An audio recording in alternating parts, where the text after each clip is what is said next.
Greetings and welcome to a Friday edition of the Shotgun Start. It is January 17th. Andy, how we doing? Brendan, I'm doing well. I'm just I'm doing some mental gymnastics over here. Oh, what's that? Just trying to wrap my head around Mike McCarthy and the distinct possibility of him being the next Bears coach. Is that happening?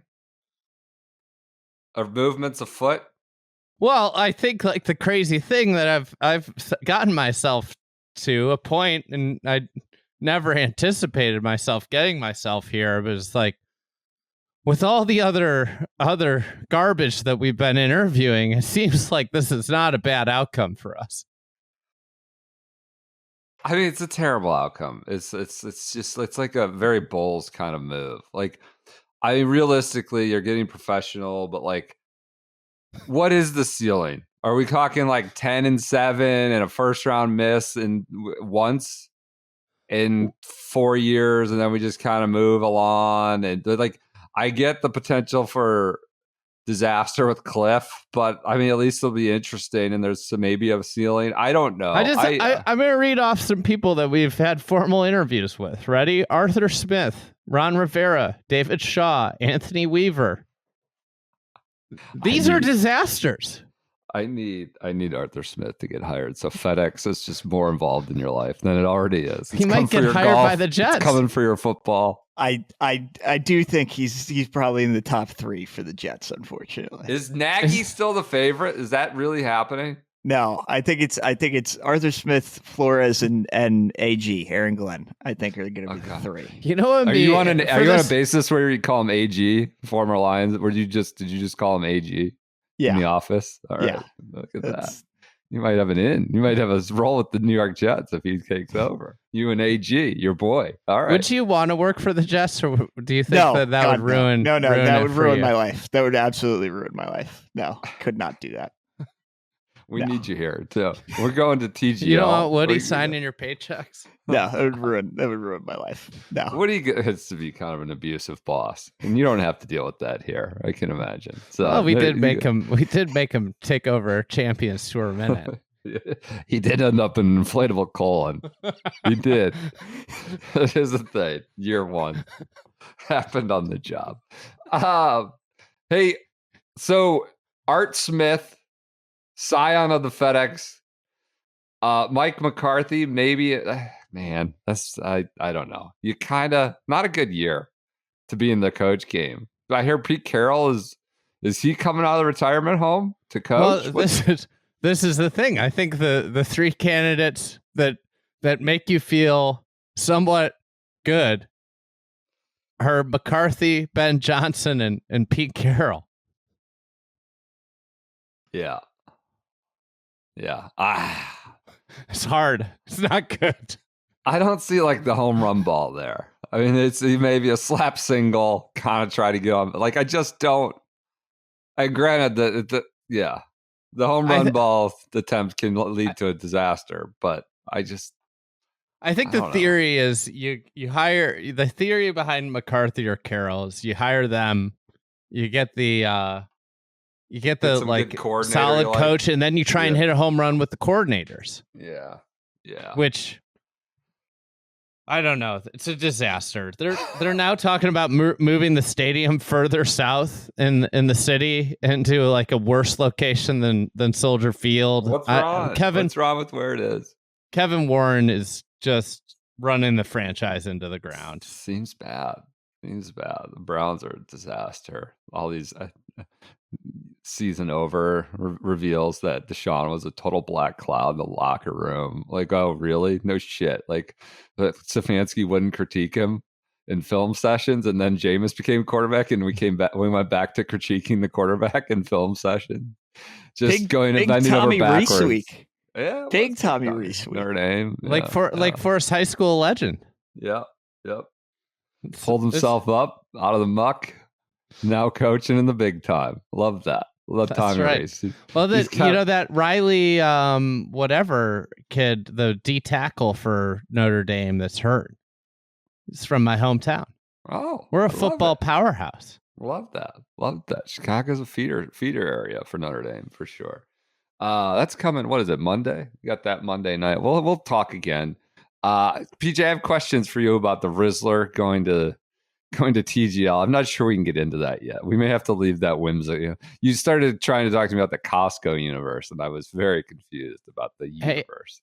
I wanted to do a little trivia. Yeah, let's do it. Do you know how many years it's been since the Bears' last playoff win?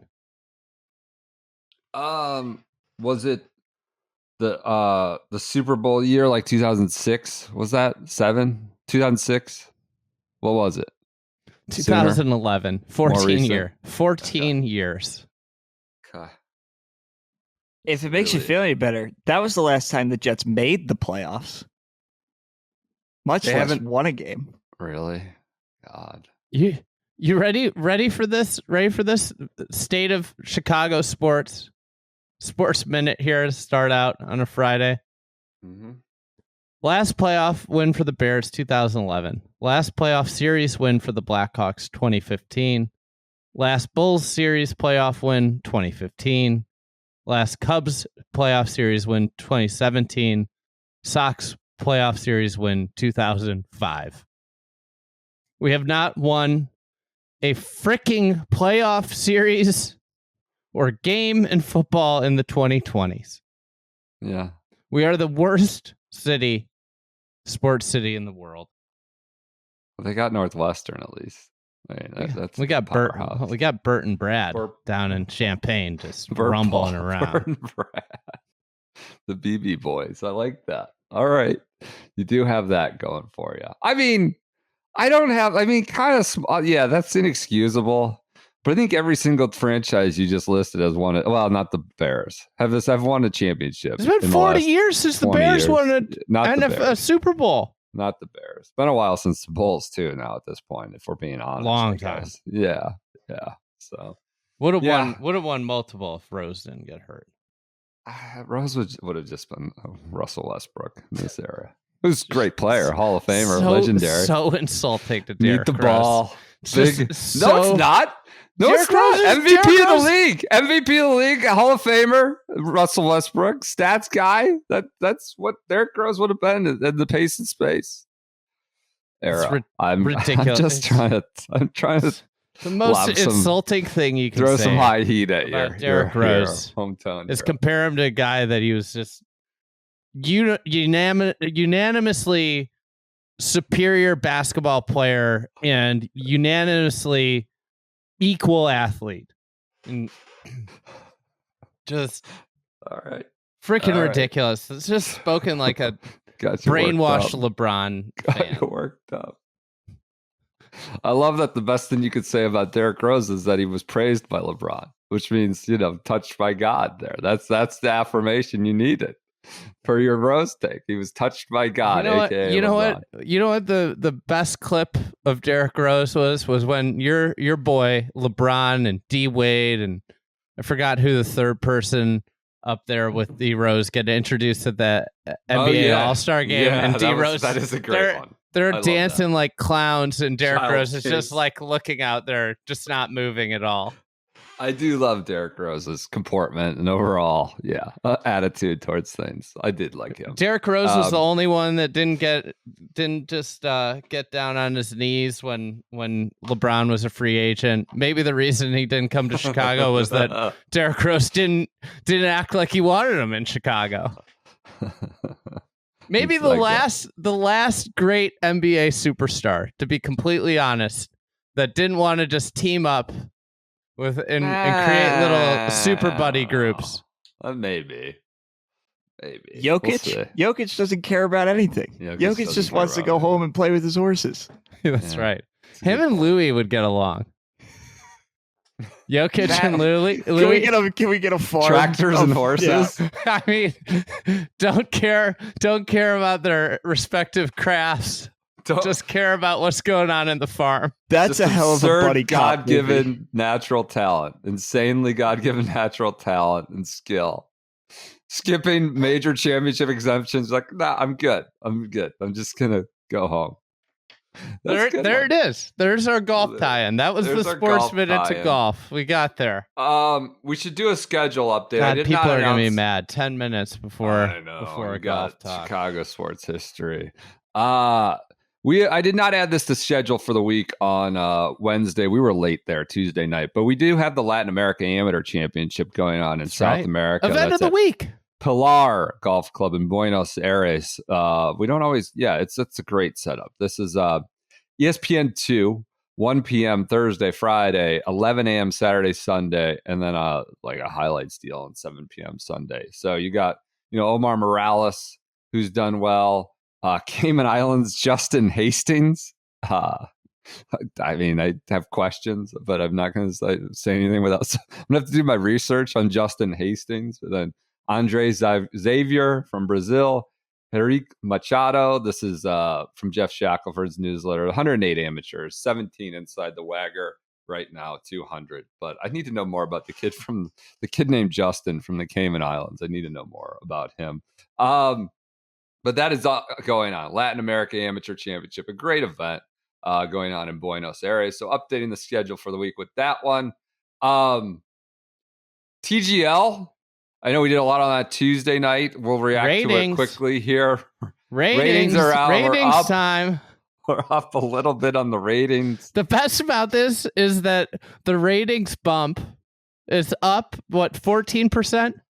I thought it was less. I thought it was like 10, maybe less. They're up to 1 million even. My favorite thing about the ratings bump is that depending on what side of the fence you're on, you can spin it either way. It's like, sad. You could go, it's sad that Tiger only bumped it up this much. Or you can go the other side. Look at this. We got a bump off of the opening night. Increase. I mean, you could do anything with ratings. Yeah. I mean, the one point I might make is it's going to be like triple whatever the Amex is or double. And I just don't know. I know everybody's saying the right things. I'm just monitoring this closely.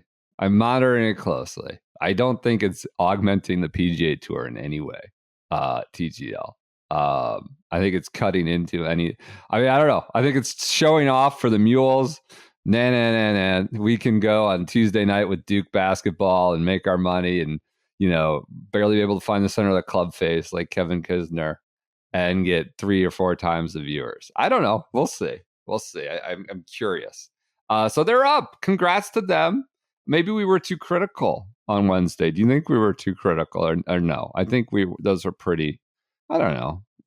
It's our honest opinion on some of it. So what I find interesting is everybody's talking about it. And that's like a good thing for the product.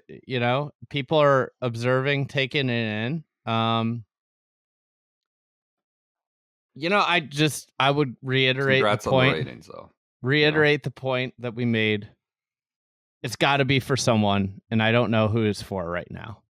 Rory chimed in at Dubai. He said it's to try to engage a younger demographic into the game. I've done this for maybe like 15 years. I've heard that for like 15 years now with some ideas that were more harebrained than others.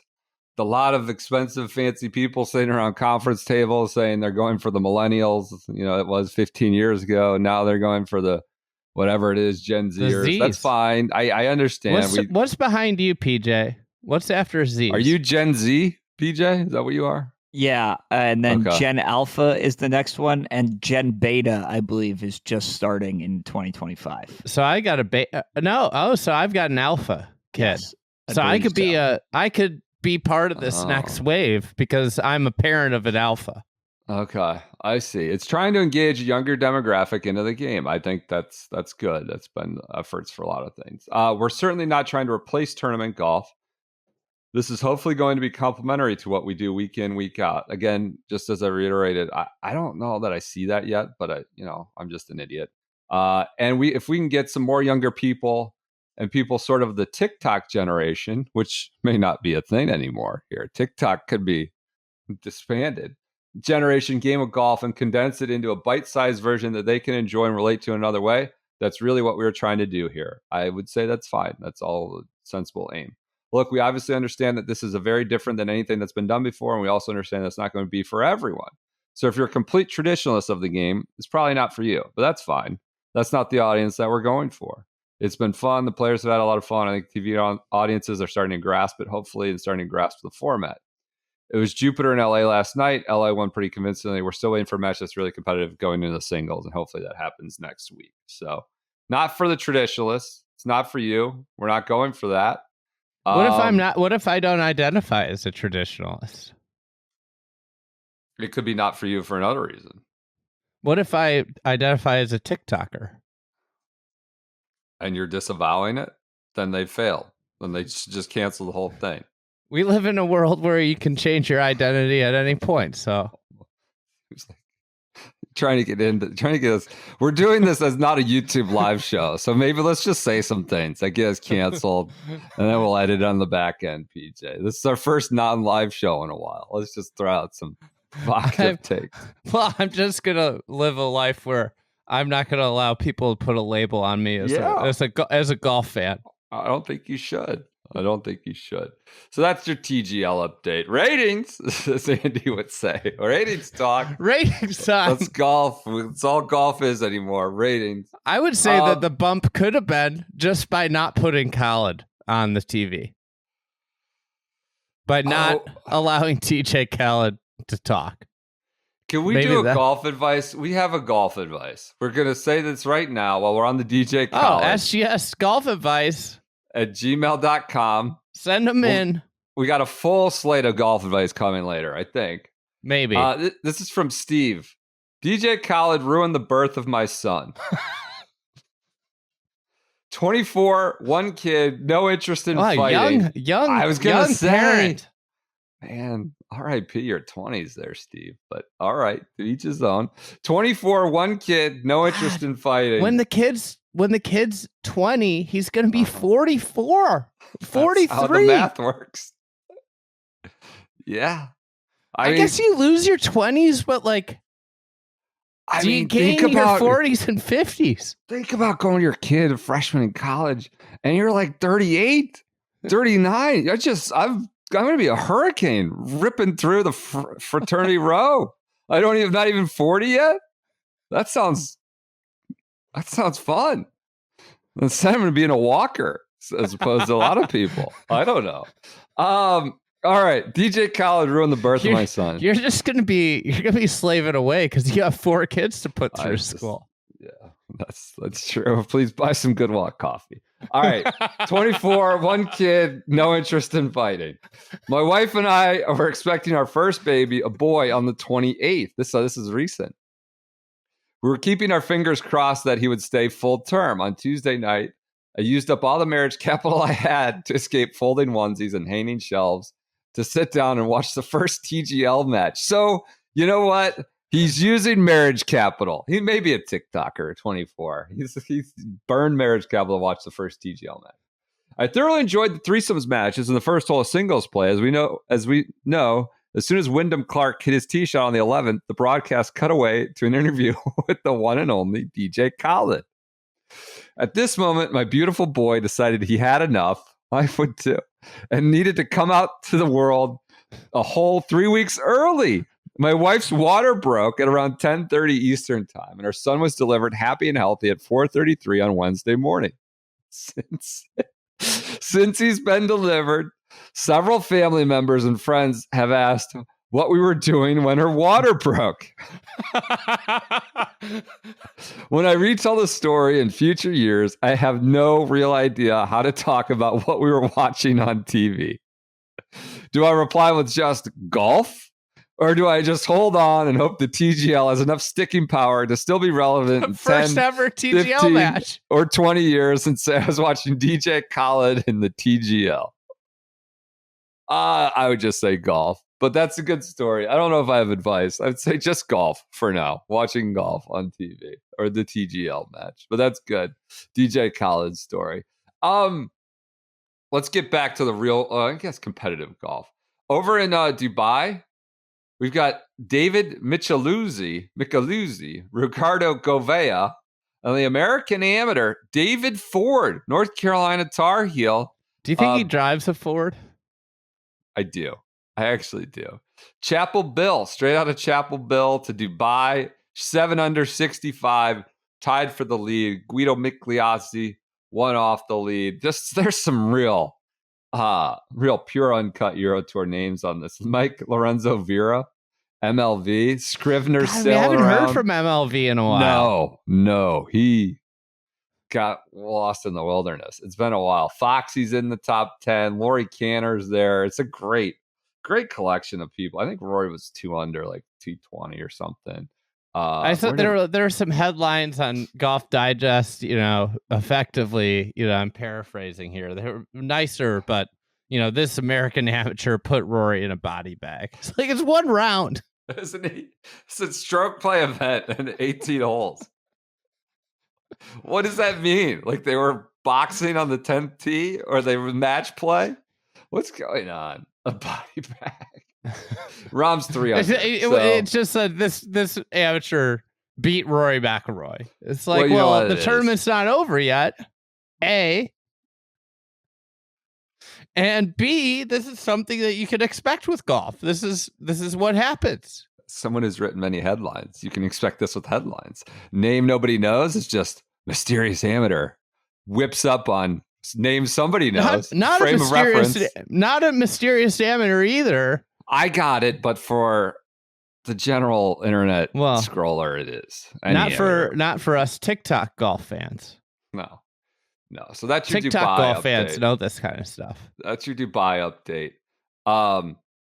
Amateur playing in Coachella is Blades Brown. A lot of not amateur. He's a pro now. No, I'm sorry, not amateur. His agents got him in the field. Basically, run the event. You talk about just the conflicts that pervade golf. Agencies running the events, and they all do it. IMG, Excel, they all run events. It's then they shake down. They shake down the little title sponsor. Little media companies for radio broadcast fees, or like a cable to sit on your desk when you don't even have a radio show. God, they really did shake us down. They jammed us hard. I mean, we're just trying to. Oh, God. That was disgusting. We could send PJ. We could have sent PJ to another Champs Tour event this year if they hadn't shaked us down for that cash. We could have had the budget for that. Again, go buy some Good Walk coffee. We'll go to Blades Brown. Reminds me of Cardell Jones at Ohio State. 3 over through 3 right now. Okay, wow. It's got to be nervous. It's got to be crazy. How you feel before your first PGA Tour start as a pro. He didn't qualify, by the way. He didn't get through Q school. He didn't get like a cart. He's going to go on sponsors exemptions. This one, his agency is running the event. He's 17. After his big NIL tour. He reminded me of Cardell Jones. I didn't need to go to school. I needed to come here to go to school on the PGA Tour. Remember Cardell Jones tweeting from, we didn't come to play school, which Cardell's turned into a bright, really engaging fella straight out of Cleveland, as you'd expect. And he's not, I don't know, he's kind of in the crosshairs. I feel for Blades Brown. He's 17, and it seems like, you hope he has some staying power. Elsewhere, can I want to, are we worried? Cover of PGAtour.com. Nuts. Are we worried about B Todd? What a question. Where did that come from? He's 6 over through 7. No, I'm not worried about B Todd. He made a 10. Oh my God, I just opened up the card. He made a 10 on 16 on the stadium course. Oh, did he fall off the bunker on the left there? The whatever? Is that the one with the I gotta the get climber? into here. The Himalaya or whatever? You got to climb up the... View shot details. Let's see what happened. I'm not worried about B Todd. B Todd... Oh my God! He's staying in that bunker. He had to have. This was PJ. You might have to get a tweet out here with from the shotgun account about Todd Watch here. 16. He got down into the bunker. Yeah, he just third into the bunker, and he made a 10 from there. Yeah, that's a real hazard over there. That's an actual hazard. These pampered Fs aren't used to that kind of thing. So 4 stayed in the bunker. It looks like he took a drop then, Okay. or maybe 6 was still in the bunker. 7 out. I mean, it doesn't even have it all tracked. Well, yeah, they don't. I mean, you got some retiree that just wandered out of his patio in Palm Springs. Unbelievable. Yeah. He must have left 3 or 4 shots in the bunker. That's what happens. That's what happens over there. Oh, they just changed it to an 8. So the scoring was off. This is great radio as we live audit the shot link. I love this. I was literally about to take a screenshot of the 10 and then they changed it to the 8. I think it's interesting the way the PGA Tour is leaning into non-members non-members. And last week they did a social video of Luke Clanton missing the cut. It was just him standing on the green, his 36th green, like looking forlornly, like leaning hard into Clanton. Blades Brown was like literally a cover boy for this event with JT and others in the field, Ricky, people like that. What does it say about the tour? If I go onto the tour website right now, and as you said, Blades Brown, non-member, number 1 story. Number 2 stories, PGA Tour U, number 1, Ford upstages McIlroy to share a lead in Dubai. Wow. Not a tournament that's not theirs. Yeah. Number 3 is quotes from Victor Hovland, which I'm sure we're going to get to about his swing struggles. But where is he? Which happened somewhere in Dubai, other than their tournament, Dubai tournament. Yeah. And then the 4th story is about Ricky Fowler, who finished, I believe, outside the top 125 last year, switching golf balls and testing a 2-wood. Exciting. Love that. Love that. The only one that's about the Amex is Blades Brown, a non-member. Like, that's it? Even you can't produce content that's interesting about the Amex? And then there's TGL stuff everywhere too. Again, I don't know. Interesting times for the PGA Tour. Your leader is Jolie D, now representing good boy. He's 6 under, and that I'm sure will change by the time you listen to it. The tank is rumbling around. Crum Dome. He's just bursting through the wall like the Kool-Aid Man. I had somebody asking me about who is the tank, because we didn't even say Sepp Straka. The Crum Dome last week. We did. Somebody asked me to explain that as well. PJ, you like the tank? We didn't tank talk is about my one-and-done pick. I'm feeling great right now. That's 140 on a Thursday. We didn't even talk about the other good boys. No way.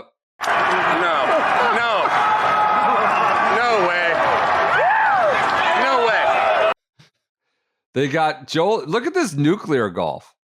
Nuclear. Good Golf has made a slew of signings, inking apparel deals with Joel Damon, Bo Hostler, John Pock, and Willie Mack III. Good Nuclear just icing the real star of the show, Blocky. How about that? What do you make of that? The YouTubers. No way. Signing tour pros. The Bo Show, Jolie D. That's interesting. What a crazy world we live in now. They're signing pros. For their supper the to the good pro YouTubers. team. Yeah, there you go. Is that what they call it? The pro team? Separate. There's a separate spinoff. That would make sense. Is how long till TGL has a YouTube creator team? It seems imminent, I would guess. They're going for the TikTok generation. Are they really identifying with Tiger and Return of the Mac? Their big miss is if they're going for the TikTok generation, where's Ben Griffin?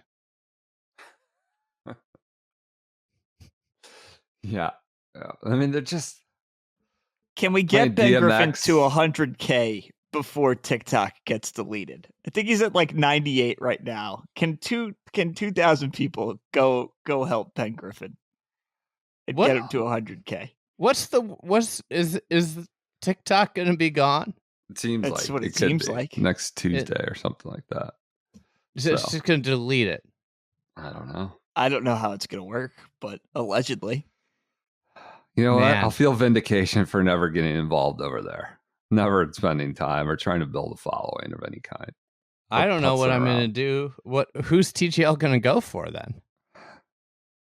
Whatever the next one is. I don't know. What's yeah. What's next? Clubhouse. PJ? Are they bringing Clubhouse back? Remember that cup of coffee? That hit. That was during the pandemic. Yeah. It was like a month of the pandemic. We are barely talking about golf here today, but it's a Friday afternoon. Let's move on to Greg Norman officially out. Scott O'Neill is in. We are I'm efforting an interview with some vehement 76ers fans and media who are, rather well known in the Philadelphia area, who I guess I do not have nice things to say about Scott O'Neill. Not a fan of his work with the 76ers, I'm told. He did not win friends and influence people, I suppose, with his time in the Sixers. But he's now leading Live Golf. Greg Norman, on his way out, says they changed the game of golf forever. He said, "Long live golf" with the little did a good job signing off there. Live, laugh, golf. Rory took a shot. Rory commended him on his way out. They were antagonists throughout this deal. Greg took a lot of flack the first couple of years. He was probably one of the only guys in golf who could have taken on that role. I think he's saying between the lines that he's a shameless MFer. He got it off the ground, and you have to commend him for that. Now it's time for someone with a bit more experience to take over. I got to say, looking back on it, he did his job. He got it all. He got it. I mean, I think a lot of people were rooting for him to sort of embarrass himself, for rooting him to figuratively, I want to say, not literally, figuratively get beheaded, get just taken to the chopping block and lose his job early on after they stumbled out of the gate. And he didn't. It's kind of like a normal transition of power, right? He's going, quote unquote, quietly with the replacement. I don't know that it's by his own volition, but it was like he held on way longer than people thought. There's like, I guess you would call it stability a little bit with Live Golf when he's leaving. I wouldn't say there's, a lot of strength yet or interest, but stability. And I think he probably lasted longer than anyone had thought he would. And he got it off the ground, maybe just by dint of his shamelessness.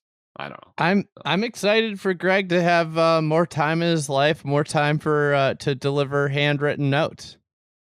Walk around South Florida, putting letters in people's mailboxes. Never hearing back. Scott O'Neill is in. Liv has a TV deal with Fox. Mix of Fox, FS1, FS2. It might be on the Fox Business Network occasionally, it seems like. But Fox in general, going from the mothership on down, which I think, it's a step up. Do you think it's a step up from CW? I mean, yeah, it's a step up. It was on the CW. I doubt they're getting a significant rights fee for it, but it's a legitimizing moment, I would say, a further legitimizing moment. The best is that the deal kicks off in Saudi Arabia.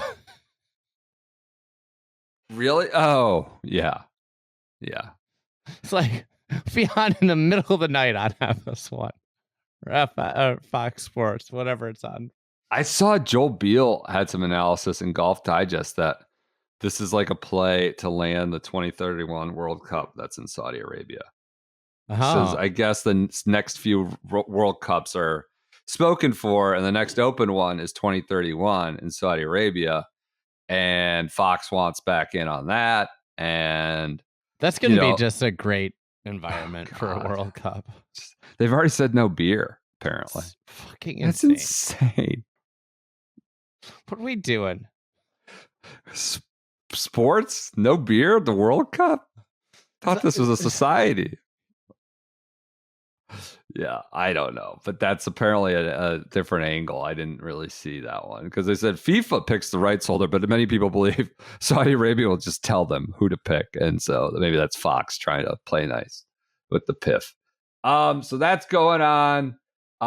Victor quotes, do you really want to get in on that? He says, I'm a certified nuts. I thought this was just like for a golf fanatic. Just yeah. This This is the good stuff. Good stuff. I love that he's always hit it left to right. And so he started to think about I'd like to start to see the ball go right to left. And then I got tired of missing it left. It's just this is quintessential golf brain right here. He's talked about how he didn't want to go down a rabbit hole, but he kind of sounds like he was messing around with the rabbits for the last 12 months. You kind of hit on the good part that I love. It's like the Keimer 2.0 deal, trying to make go right to left. He goes, it makes me cherish. The best part about this is I grew up hitting a draw. I feel like that's changed with golf. Is when you were a kid in the 90s and early 2000s, you had to hit a draw to get to hit it far. Fades went way shorter with the old equipment. Yeah. So you drew the ball to try and hit it further.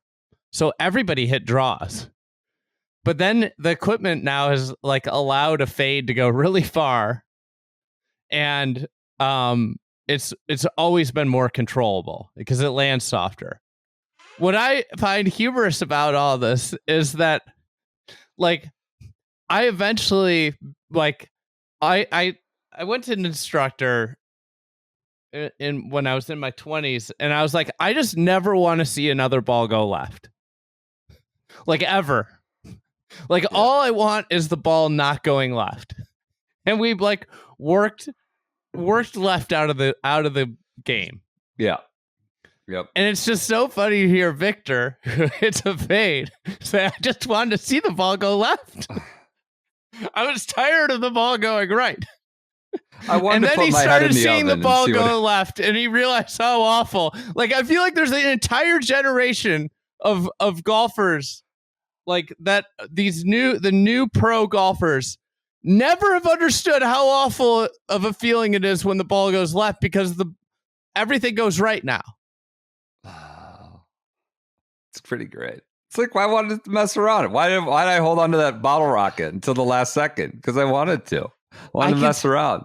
And I can tell you from so much experience, there's nothing worse than watching your ball go left, because you know that when it hits the ground, it's going further left. It's going to hit the ground hard and go left. Well, do you remember the notion of growing up? It was that was a good thing. Oh yeah, that's going to go forever. That's why you hit draws. That was this you couldn't hit it far. I know. It's just that would get your juices flowing. Oh, that's going to turn and run forever. And now that's a bad thing. When you look at the Pro V1 and what it did, the Pro V1X in particular, is if you look at all these big golfers who hit fades, they were big and they were long, but they could hit fades and not sacrifice. They could play a fade because of how long they were with the old equipment was such a weapon. But then when the Pro V1 came out, the X, and their fade went 25 yards longer, it was uh-oh. Yeah. Ernie Els is the poster boy of this. Yeah. Yep. But it's amazing to hear Viktor Hovland. It's just amazing to hear anybody say they want to see a ball fall left, because that's just scary shit as someone who used to hit a hook.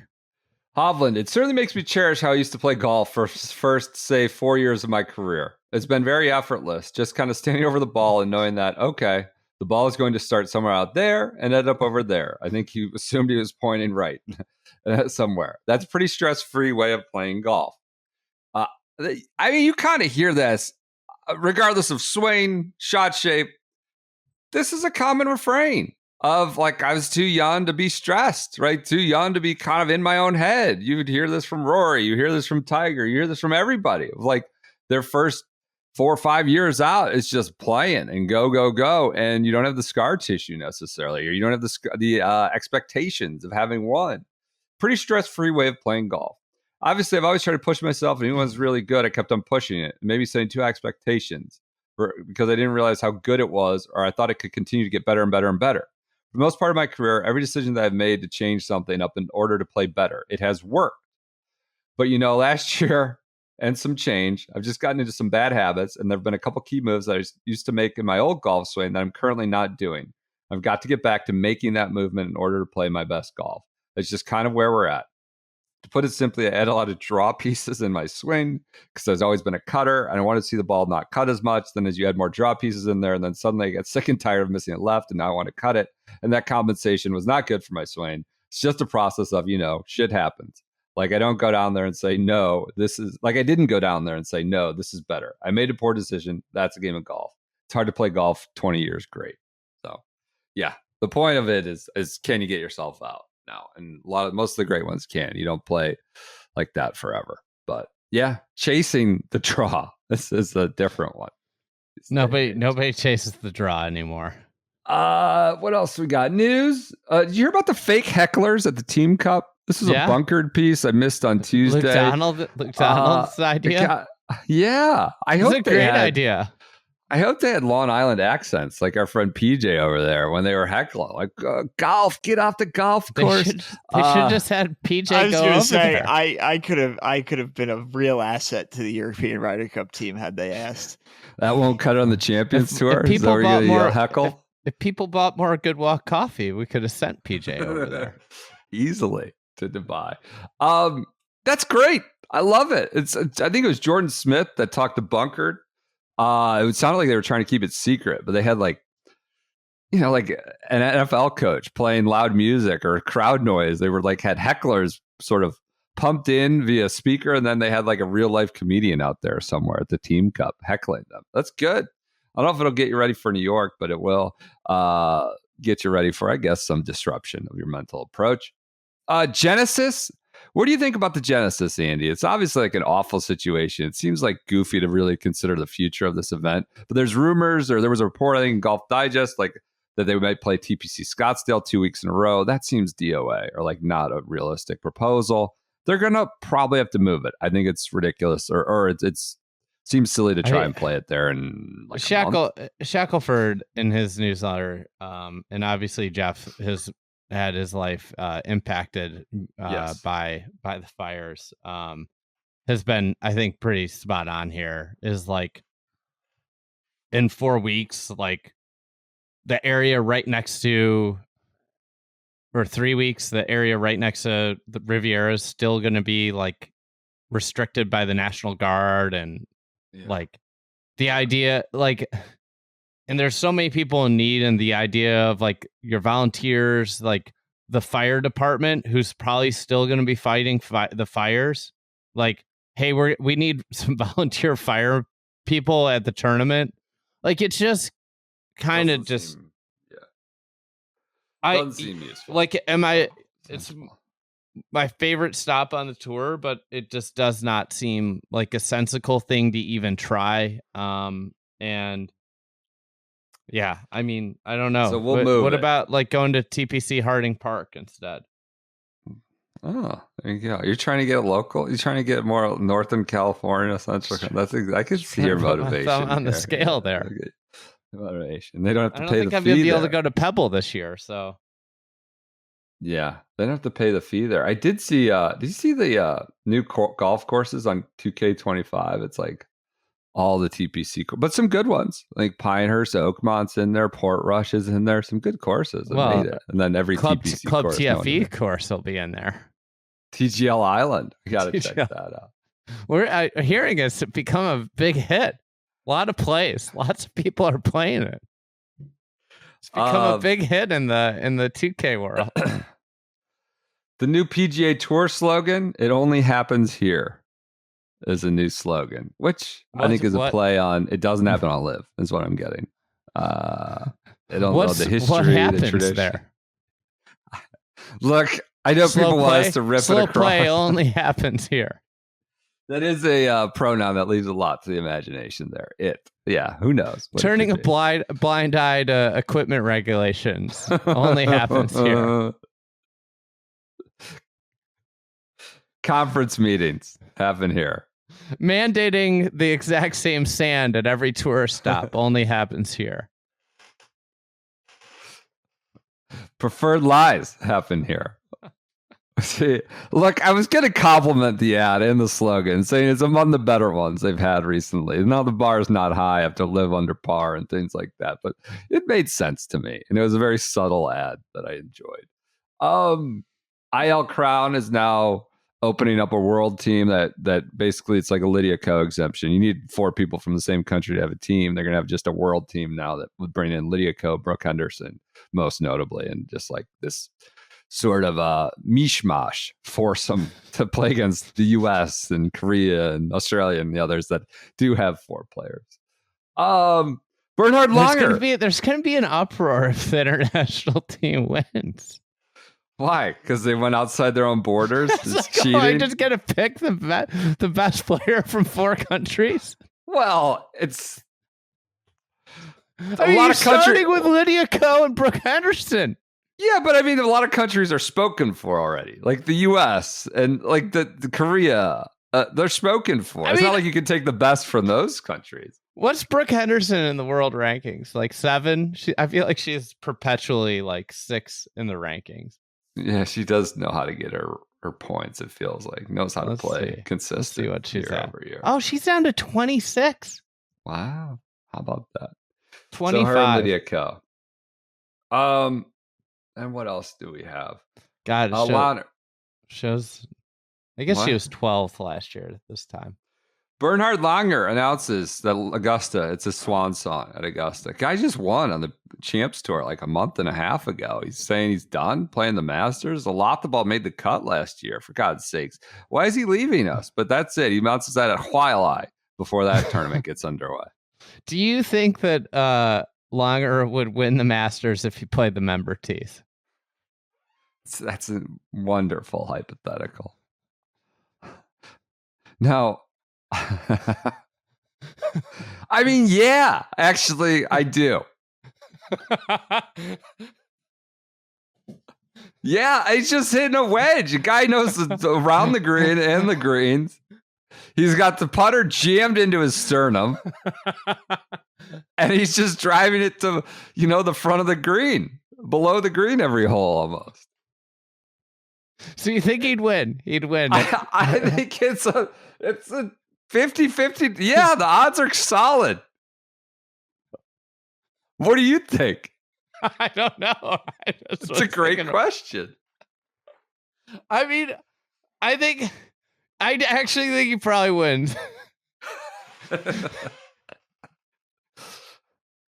How many PNCs is he going to win playing the up tees?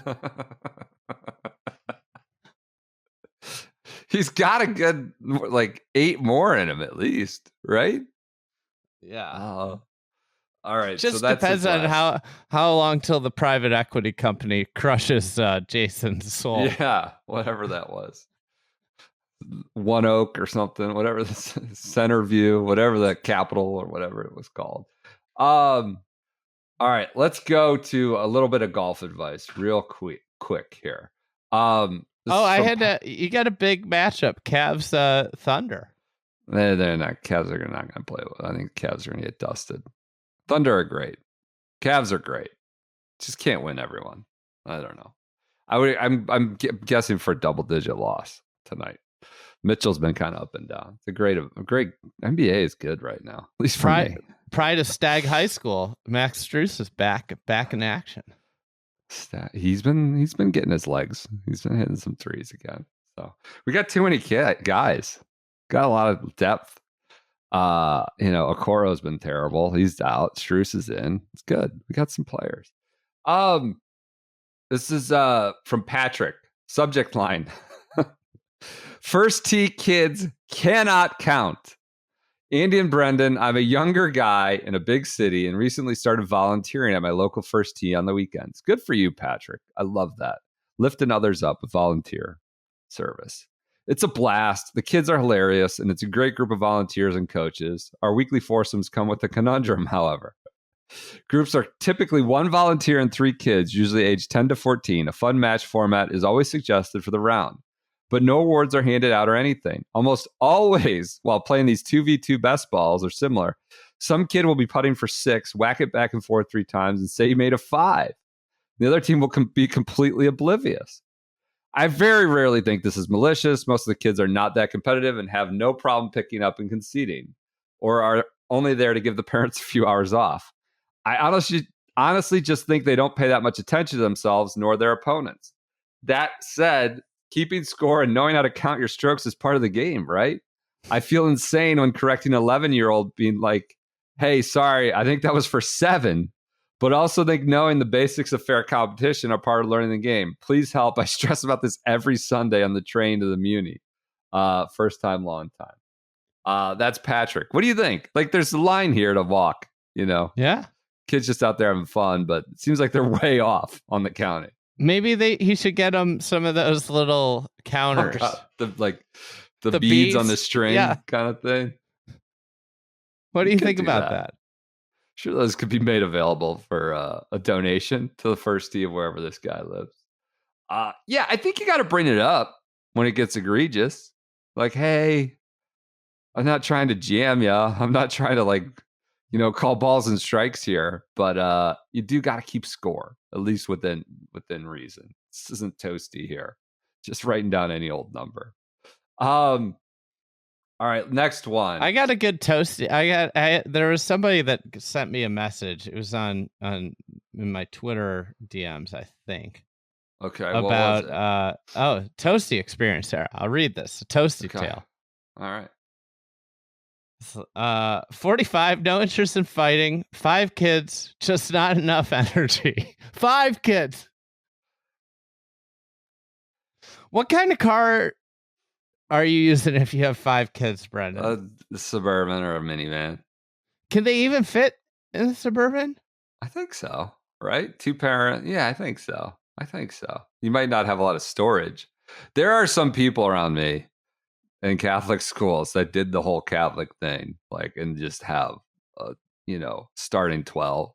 And they do the giant, Sprinter vans. It's crazy.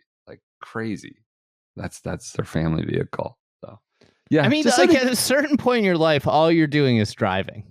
You're just dropping them off at various things. That's fair. You're just a taxi driver. Yes. I know some people who hire drivers. Yeah.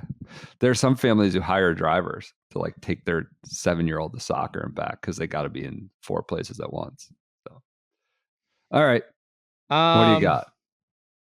I was in Honolulu for work and was able to see the afternoon tee times for rounds 1 and 2. As my brother-in-law and I were looking around at the rough field, it was quite obvious that round 2 was going to be a dedication to the man, the myth, the legend, Alejandro Tosti. When I play with my young boys, 13 and 7, at our club, we have Toasty time, where I let them swing out of their shoes a couple of times around to keep them from getting frustrated and keep the round lighthearted. Love that. My compromise for my 7-year-old, always wanting to do Happy Gilmore's off the tee and during lessons. I got to the Stony on Friday about 15 minutes prior to Toasty tea time. He had a morning go on Thursday, but I was starving and wanted to take advantage of some free Furs Cafeteria quality burgers at the Veterans Hospitality tent. Didn't know that existed down there. As I tried to scarf my burger down, none other than Mr. Zach Johnson rolled in for photo ops. I grabbed a quick photo with the Nick Saban of Ryder Cup coaching, immediately regretting wasting 5 minutes of prime Toasty time. I was worried Toasty would kick me out of his massive gallery for a lack of commitment. So I got to Toasty's group at hole 2. As expected, it's a ghost town. Me, Braden Thornberry's wife, and 2 other guys. I quickly let a couple beers kick in and start cheering for our Florida Gator legend. Toasty immediately locks in on me among this massive gallery and offers me a water. I decline, and I immediately text my brother-in-law that I've become best buds with our guy. At this point, we're on hole 4. And I'm thinking this is much better than the time that VJ yelled at me during the International for adjusting my feet during his 5th practice swing. I digress. Oh my God. Toasty is just bombing off and crushing it off the tee. But he can't buy an approach shot. By hole 5 or 6, I find out that his caddy from the qualifier is one of the 4 people following this esteemed group. I become slightly depressed when I realize that after a year of following the shotgun start, I know more about Toasty than his caddy from the qualifier. I decide that he is not worthy of Toasty fandom and end the conversation. By hole 8, Toasty eyes me again and is relentless. He does not want me to pass out in the Honolulu humidity and brings me a Gatorade. What about your hydration? I love it. I decide not to crack a lame Florida Gator joke and instead say, Alejandro, we need some birds. Thanking him for the Gatorade. He smiles and he says, yeah, we do. He promptly eagles 9 and we are back. Almost jars a chip for a birdie on 10. The back 9 Toasty continues to drive at 320 to 340, out driving Thornberry despite the comical size difference. And is living in the fairway, but we can't buy an approach shot. We need all shot with Scotty. Toasty ends up with 66, but 2 shots short of the cut. After the round, Toasty goes out of his way to find me before signing his scorecard, gives me his hat, and thanks me for cheering him on during the entire round. I got a picture with him, and he signed his hat for me. He also spent a long time signing for kids after signing his scorecard. He lived up to the shotgun start hype. Super nice guy and living legend. Love this. Toasty. There you go. Toasty. An icon. Man of the people. Making sure you have your water, your Gatorade. I love this. Love this. Breaking news. Augusta National is expected to be in top condition. Oh, minus a few trees for the. I was hoping they were just going to say we lost the golf course. It's in terrible shape. 12th green fell into the water. What a shocker! It's going to be in good condition. These are the breaking news. I guess probably I would assume Ridley was speaking at the Latin America Amateur Championship. So, can I do one quick one? One more little golf nut one. Golf. Why not? SGS Why golf not? advice. What This else is probably for you. Throwback Thursday golf balls. 62-year-old male. So we're running the gamut. You hear that, advertisers? We run the demo gamut. We had a 24-year-old father, 1, 62. You see that, advertisers? Come on in. My kid's got to go to college. Well, we haven't advertised. We have to do our ad. It's Fried Egg Events and Pro Shop. It's kind of an own goal there. We've got events live. What else do I need to say? What do I need to say about that, PJ? We have events live. Lookout cool Mountain. Events. I don't know if there are any spots at Lookout Mountain left. So don't go to that one. Maybe go to that one. I don't know. You can get on the wait list if you're interested in that one. What a great rollout here. We've got a merchandise sale. Isn't that going on? What's the new PJ? What's the new events hub? Where do people go? I don't even know the URL. It's like thefriedegg.com/events. Oh, that's good. It's intuitive. I like that. That would make sense. That's good. Next week, the Club TFE events for Dunes Club, Lost Dunes, and Prairie Dunes are launching. Oh, is that on purpose? Courses. Lots of dunes. Yeah, was that a Dunes trying to be cheeky? I don't know what you're asking me for. I'm just reading the ad copy. Dunes only need not apply. All right. Wait, it's Lost Dunes, Prairie Dunes, Dunes Club. Dunes Club. Yeah. We switched the date on Prairie Dunes. We went to a summer date. Yeah, seems like you want to say more about that. It's just different. We've messed longer around day. there. We get a longer day. You can have more gunch punches, and you know what? It's one of my. You know what's a scene? So Prairie Dunes is a unique thing. It's like we've been there 20. A long time. You've been there. You've been doing Friday events there for a long time, right? You have a long-standing relationship with Prairie Dunes. Okay, yes. So what's the scene? Well, it's this club. It's like a top 20 golf course in America, and it's in Hutchinson, Kansas, which is like small town Kansas. Yeah. And so like, you know, like if you, I've been there, and like you're sitting at the bar, and and like you're sitting next to the in-town butcher, it's like a very unique place. Sure.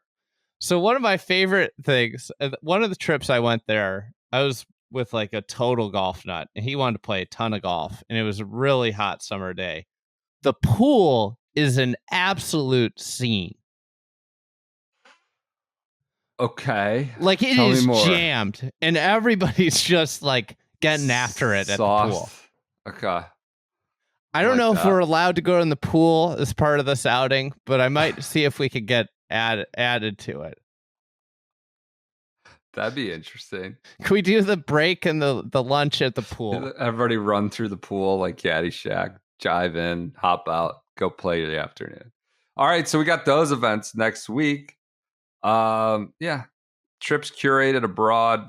Minneapolis? We got a lot. We've been working hard on our Minneapolis events one's sick. Interlaken, White Bear Yacht Club, couple others. Yeah, good deal. And then on the Pro Shop, the winter sale is up and running. 15% off everything? Everything. How about that? Fried Egg 15 is the promo code. So get everything in there. Fried Egg 15. We'll take everything off. 15% off everything through Monday. So you got 4 or 5 days to get that going on Fried Egg, proshop.friedegg.com. I don't know if I need to do this last one. This is Frank, 62-year-old. No interest in fighting, plays a lot of golf. I love the SGS podcast. Been a fan for a while now. Thank you, Frank. We are starting a Throwback Thursday round where you have to play woods that are persimmon or metal woods no larger than the OG TaylorMade driver. I know you like that one, Andy. So Throwback Thursday. I actually don't like that one. Killer. Yes. It's awful. It's a terrible driver. So Throwback Thursday, you have to play persimmon or metal woods no larger than the OG TaylorMade driver. We do allow the TaylorMade bubble shaft because we think it's a disadvantage to play it. Irons have to be 80s vintage. They should allow the Cobra, the King Cobra with the offset too. Remember that one? I can remember it well. Irons have to be 80s vintage or older. Hogan Apex 2 is new tech in our game. Where's this played? Can I come play one week? I don't see a location. I played the McGregor tourney irons with copper faces, 2 iron through sand wedge. My driver is a Tony Pena JS. Our biggest issue is finding golf balls that work with the older tech. Today's golf ball doesn't seem to spin enough to work well with the old tech.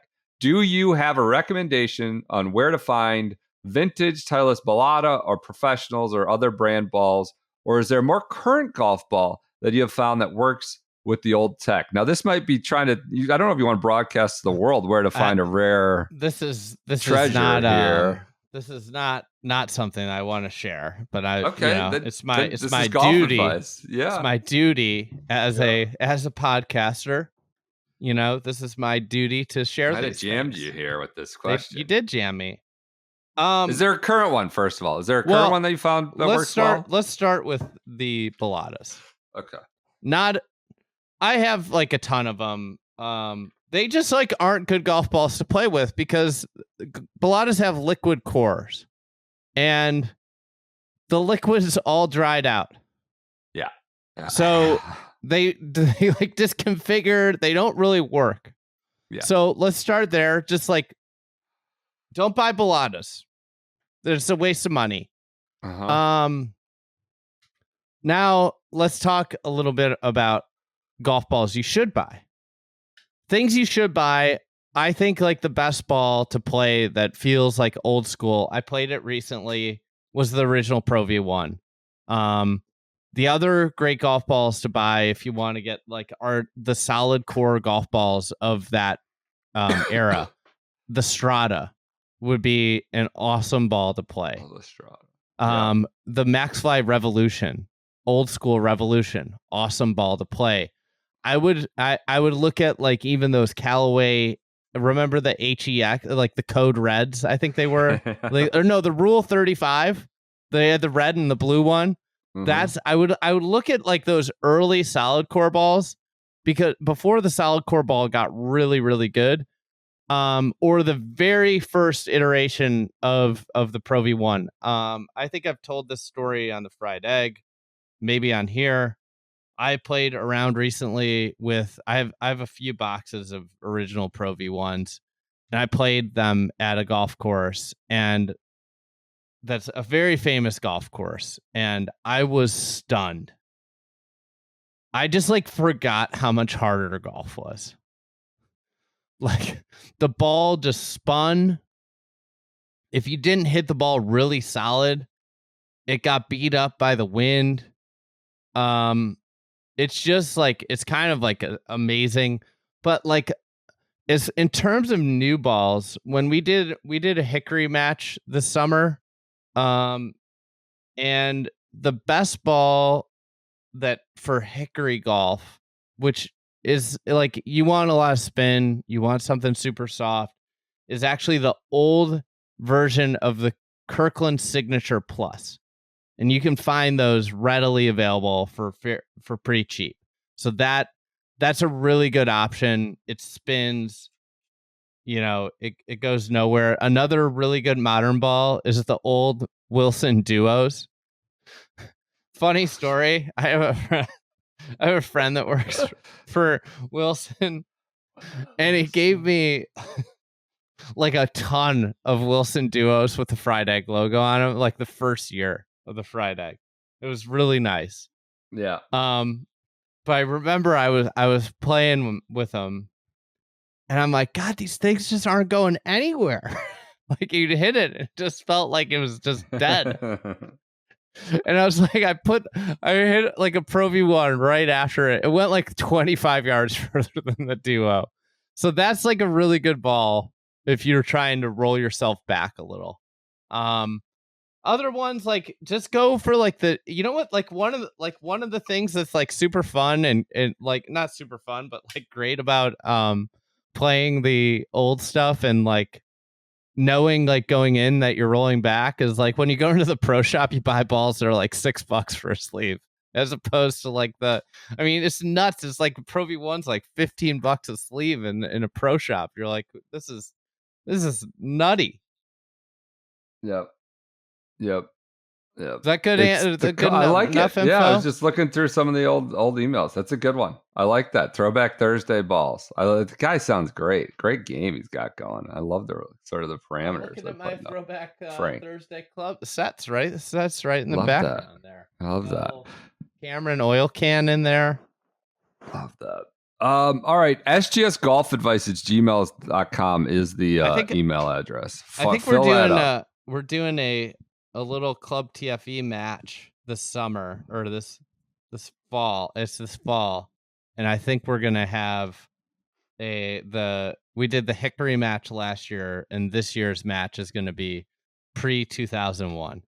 All right. So your bag has to be pre-2001, and it'll be fun. It's gonna be Club TFE versus 3 other clubs, well-known clubs. Pre-2001. We're gonna have a application or a lottery or whatever you want to call it to join the team. Join Club TFE for an opportunity to enter that lottery. Look at that. That's three well-known clubs. Club TFE. We're going to battle with pre-2000s. All right. Couple day event. Dinners. It'll be cool. We're trying to do more neat stuff in Club TFE and then more cool content. So it's not just about events. You get real content, you get real stuff, and hopefully in the very soon future, a vastly improved web experience. We are running there. Yeah, we are going. Okay. Everyone enjoy your Fridays. Enjoy your weekends. Thank you so much for your continued support of this podcast. We'll be back, man. Hey, I guess we'll be able to talk the national championship on Sunday. No, we won't. It's Monday night is the game, I think. Yeah, but right? On Sunday's pod. Oh, you want a preview? Yeah. You think should we go live in the middle of Bills Ravens? Talk about the end of the Amex?